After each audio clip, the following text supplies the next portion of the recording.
I jumped out of the way. I said, oh my God, this plane's going to crash. This thing came right across, north to south. Incidentally, I was a private pilot, so I have some familiarity with the airspace. It glided over my house, and there was absolutely no noise. What I thought to be a kind of a boomerang shape. My God, that's a wingspan. I've never seen anything like that. They were reported by at least one commercial airline pilot. It was humongous, that's all I can say. It passed right in front of us, just about right above eye's length.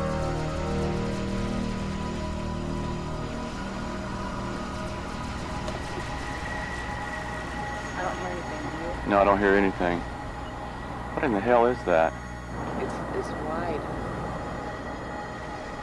I came out second after Monica, and I remember looking at it. It was coming over the mountain, and it was like almost as wide as one of the humps, and it was very low. It's coming across the sky, and as it's moving, it's blocking and unblocking the stars. There is actually a shape. It was more like a boomerang than like a straight V. And then the lights were spaced pretty evenly. It was actually 5 lights that were a V, 1 in front and 2 on each side, and it was perfect. It was a perfect triangle. If you can imagine something the size of Camelback Mountain floating down Scottsdale Road, you have some idea of the intensity of this thing. The object we saw, if we opened up a newspaper, you could not block out the object that we saw. People say, Mike, now you saw a B-2 bomber. My response was, we could land all 40 of our B-2 bombers on the wing of that craft. You know, it's one of the biggest things I've ever seen that moved like that. I mean, it was just enormous. It happened last night, and eyewitnesses who saw it say it's like nothing they've ever seen before. I don't know if it was as big as an aircraft carrier. It might have been. Because I've never seen an aircraft carrier fly. It barely missed that mountain. Really? Yeah, came floating over the mountain. So had you not looked up, you wouldn't have known it was there? No, my daughter, it was 8:30 at night. My daughter was coming over here, and she ran in and said, Mom, you have got to see this. So we all... There was such an uproar about what people described seeing that we also did a story about it back in 1997. The first report of a strange flying object came at about 8:20 that night from a former police officer in Paulden, Arizona. Over the next 40 minutes, people gave similar reports of an object along a 200-mile route south to Phoenix and Tucson. It was gunmetal black. It wasn't shiny. It wasn't invisible. It was more of a dull, bluish black color. And we both just stayed there and looked at it for a couple minutes, and it was completely silent. When you look down the street on a hot day in Phoenix, above the street's like it's really wavy, and you see everything kind of distorted, and that's what it looked like up inside the middle of the craft. It was just gliding, and then it stopped, and then it like the sides retracted a little, and then it was gone. It just went. Acceleration to deceleration, it was no noise the whole time. And not a sound. Explanations have been tossed about that they were flares, that there were planes flying in formation. But Mark and Robin, we checked with the FAA today, we checked with Sky Harbor, we checked with Luke Air Force Base, and there's been no official explanation of those strange bright lights last night.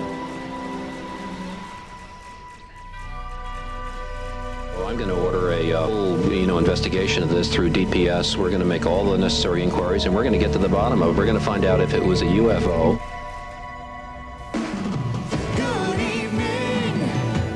I'm Patty Kirkpatrick. Remember those mysterious lights in the sky? Well, the governor says there are new leads in the case. Good evening, Arizona. Governor is holding a news conference on the lights in the sky over Phoenix in March. Let's listen in. And now I'll ask Officer Stein and his colleagues to escort the accused into the room so that we may all look upon the guilty party. And don't get him too close to me, please. It's, Now, this just goes to show that you guys are entirely too serious.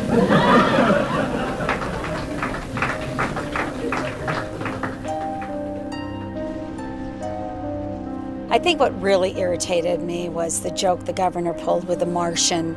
I just didn't have time for that kind of stuff. He was just dismissing everything that these people had seen and said, just like we're all Looney Tunes. And I know what I saw, and that's not what you're telling me what I saw. I didn't see flares. I didn't see A-10 Warthog. So how about we work together and try to figure out what this thing is?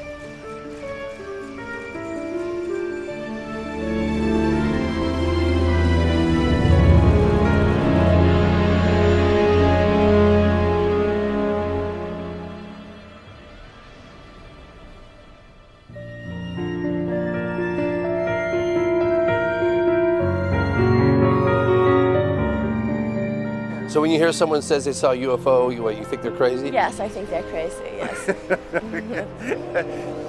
What puzzles me is why people laugh at the subject of UFOs, but when the laughter stops, everyone secretly wants to know, are they real?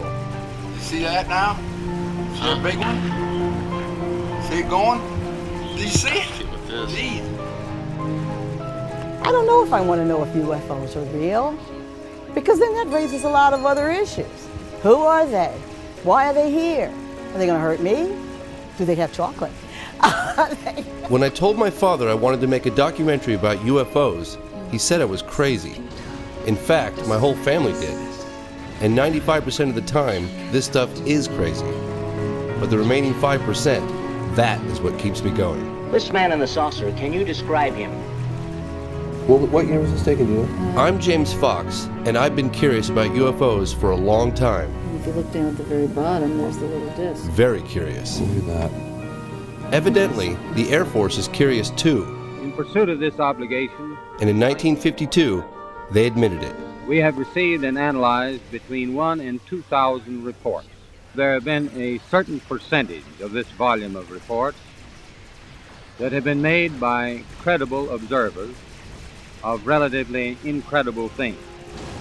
All blacked out? Wonder what was under there. With the help of investigative reporter Leslie Kane, I decided to put together some of the best witnesses from around the world for this film. Almost 10 years after the termination of Project Blue Book. The cases and photographs you are about to see represent some of the best evidence that UFOs are real. Of unknown origin, what were they after? There was a beam of light that came down at our feet.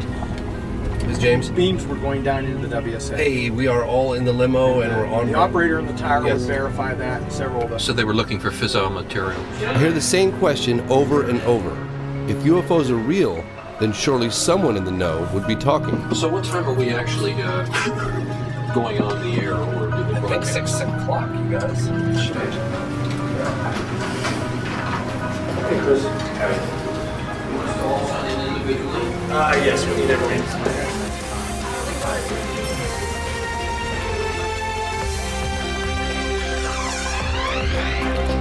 Good evening. A historic occasion will take place in Washington on Monday. Former high-level government employees, military officials, and pilots from all over the world will come together. They'll discuss their own UFO sightings and encounters, and they'll do it at the National Press Club in the nation's capital.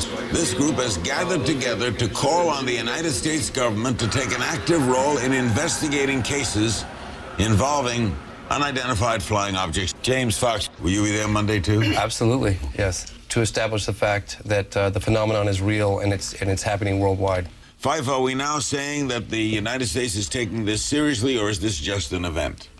I think the United States is taking it seriously, and they need to.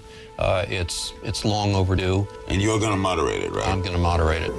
I'm Fife Symington. In 1997, during my second term as governor